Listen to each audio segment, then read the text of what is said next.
청년들은 어려서부터 경쟁을 온몸으로 체득하며 더욱 투쟁적인 삶을 살게 되면서 승자독식 구조와 극단적인 자본주의적 사고에 물들기 시작했습니다.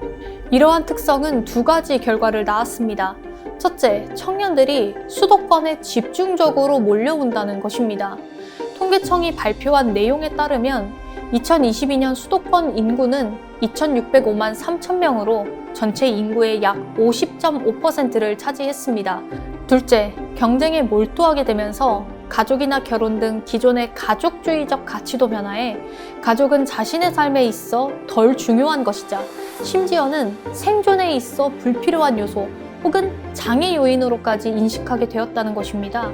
이러한 탈가치화는 가족을 구성하기 위해 필연적으로 따라오는 여러 리스크들을 기꺼이 감내하려고 하기보다는 오히려 가족이라는 가치를 포기하도록 만들게 됩니다.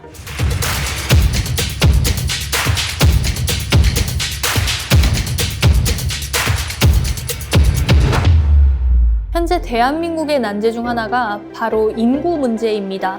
저출생과 이에 기인한 지방 소멸은 미래의 일이라 단순 치부할 문제가 아닌 현 시점부터 대책을 강구해야 하는 중요한 과업이 되었습니다. 그래서 오늘은 청년 저출생과 지방 소멸에 대해 다뤄보고자 합니다. 통계청에 따르면 2022년 출생아 수는 24만 9천 명으로 합계 출산율이 0.78명입니다. 이는 전년 대비 4.4%가 줄어든 것입니다. 2022-2027년 인구 추계에서 출산율 최저치 0.59명을 잡았지만 현실은 이보다 더 낮을 것이라는 전망입니다. 문제는 전국 228개 지역 중 136곳, 비율로 전국 59.6%는 출생아가 1000명이 채 되지 않는다는 점입니다. 심지어 출생아가 150명에도 미치지 못한 시군구가 50곳에 달했습니다. 만약 현재 합계 출산율이 계속 떨어지고 고령화가 가속화될 경우 지방 소멸 역시 걷잡을 수 없을 것입니다. 실제 감사원에서 분석한 인구구조 변화 대응 실태를 보면 2047년에 우리나라 모든 시군구가 인구학적으로 쇠퇴 위험 단계로 진입한다고 말했습니다. 심지어는 향후 50년 뒤 생산 연령 인구 3명 중 1명이 외국인이 될 수도 있다는 비관적인 전망도 있었습니다. 그렇다면 생산활동 가능 인구의 중심이라 할 수 있는 청년들의 현 상황은 어떨까요? 1990년대 IMF 위기 등을 맞으며 한국이 저성장 국면을 맞이했고 고용 불안까지 겪게 되면서 계층화와 양극화가 심해졌습니다.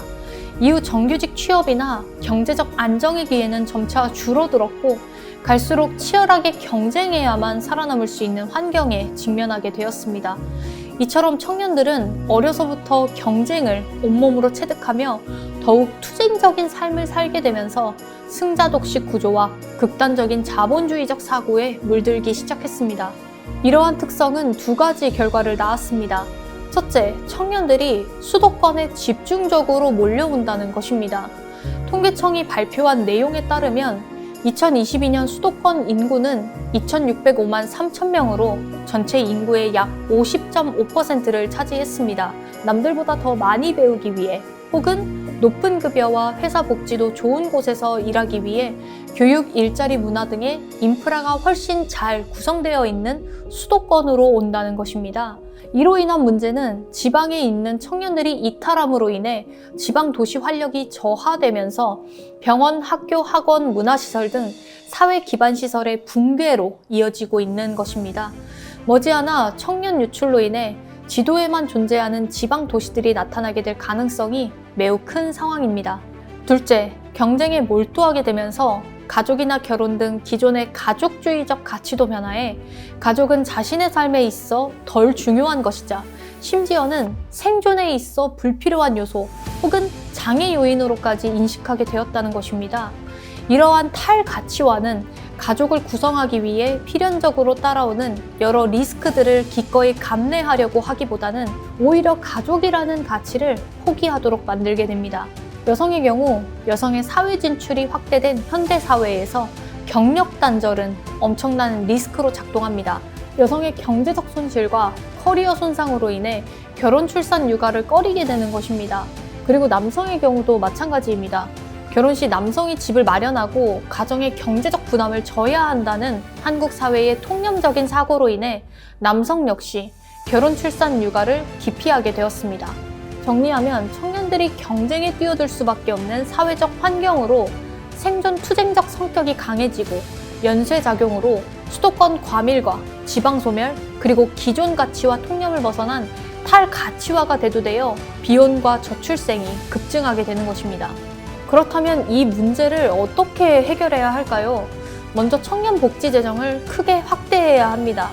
윤 정부에서는 시장 경제체제 활성화와 그에 따른 낙수 효과에 기대어 주식 양도세 기준 재설정, 종합부동산세 완화, 법인세 인하 등 부자들을 위한 감세를 해주고 있습니다.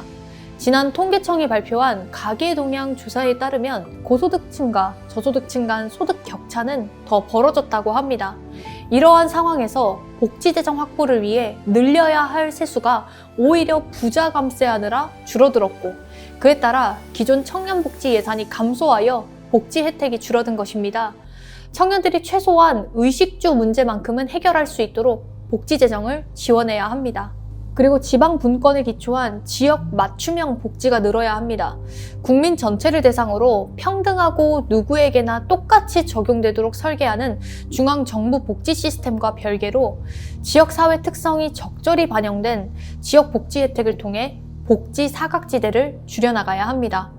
실례로 청년들에게 지급했던 지역 화폐 등은 지역 상권도 살리면서 동시에 청년들의 먹고 사는 문제를 조금이나마 해소해 주었음이 이미 증명된 바 있습니다. 물론 현금성 지원이라는 비판도 피할 수 없지만 이런 현금성 지원을 시작으로 점차 복지 제공 방식을 다양하게 하고 복지 체계를 확립해 나가는 것이 필요하다고 생각합니다. 또한 지방에 인프라를 구축해야 합니다. 수도권과 대기업이 주도하여 원청은 수도권에, 지방에는 분공장 형태의 생산 기지를 만드는 한국과 달리 독일이나 핀란드 같은 서유럽, 북유럽은 수도권 대도시 외에 지방도시를 산업과 경제발전 정책의 핵심 지역으로 선정하고 운영합니다. 이처럼 각 도시가 어떤 분야에 특화하여 발전하면서 도시 간에 서로 연계하고 협력할 수 있는 방안을 모색하는 것이 필요하다고 생각합니다.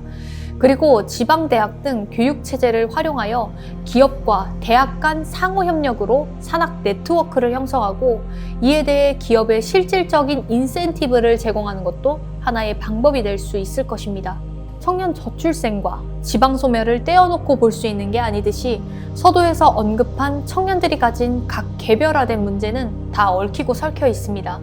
그렇기에 앞서 말한 해결점들을 추진해 나가면서 먼저는 국가적인 사회경제 시스템을 재편성하고 구축하는 구조적 변화를 추구함과 동시에 선진화된 소득 재분배 및 복지사회를 이루어가기 위해 국민들과 충분한 소통을 하며 이해와 공감대를 형성하고 궁극적으로는 인구 소멸이라는 국가적 난제를 해결해 나가야 할 것입니다.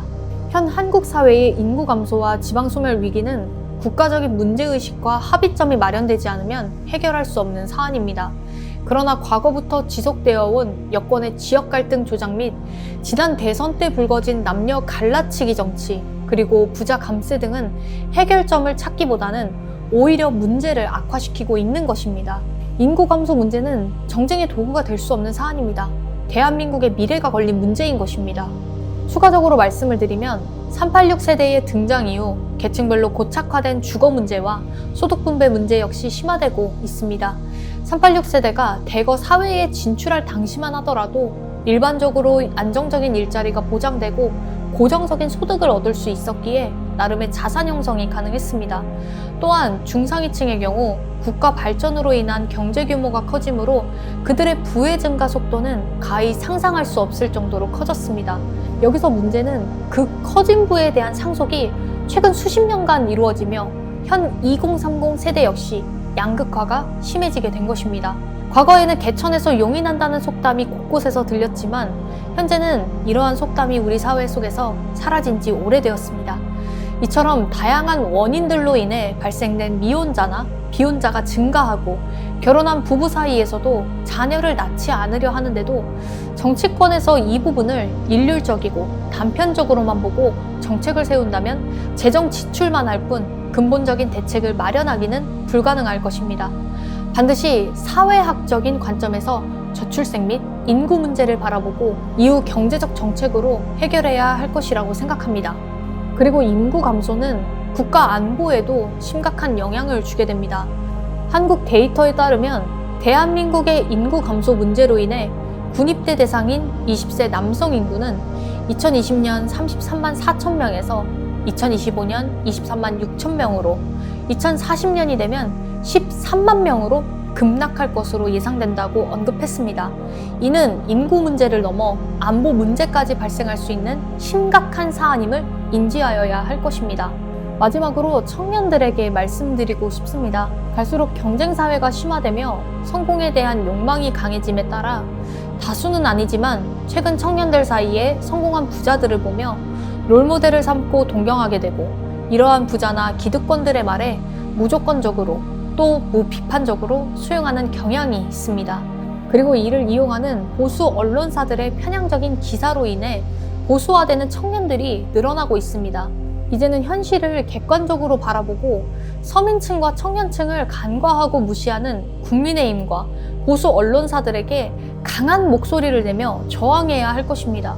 그리고 현재를 살아가기에도 고달픈 우리 청년 세대이지만 이러한 저출생, 지방 소멸 등으로 발생하는 사회적 비용이 얼마나 큰지에 대해 인식하고 우리들 스스로가 대비해야 합니다. 이것을 대비하지 않으면 살아갈 날이 많은 우리 청년 세대는 과거의 어떤 세대보다 경험하지 못한 어려움을 맞이하게 될 것입니다.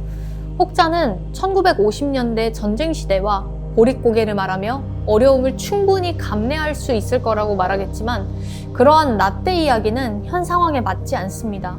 그때와 달리 대한민국의 경제적 상황은 많이 변해 있습니다. 청년들에게 라떼 이야기를 하는 것 자체가 꼰대들의 무관심과 허울뿐인 이야기가 될 것입니다. 기성세대들 또한 이에 대한 문제에 대해 심각하게 고민하고 대책을 생각해야 할 것입니다. 그리고 민주당 관계자들도 무엇보다 청년 문제를 해결하기 위해 청년 복지를 확대하고자 하는 민주당 내 노력과 정책들에 대해서도 더욱 적극적으로 홍보하고 어필해야 합니다. 물론 편향적인 언론으로 인해 쉽지 않은 일이지만 반드시 사명감을 가지고 해야 할 것입니다. 동시에 친기득권적 정책을 펼치느라 청년들의 소외된 현실을 외면하는 윤 정부와 수구보수에 대해서도 MZ세대들에게 더욱 주지시킬 수 있어야 할 것입니다.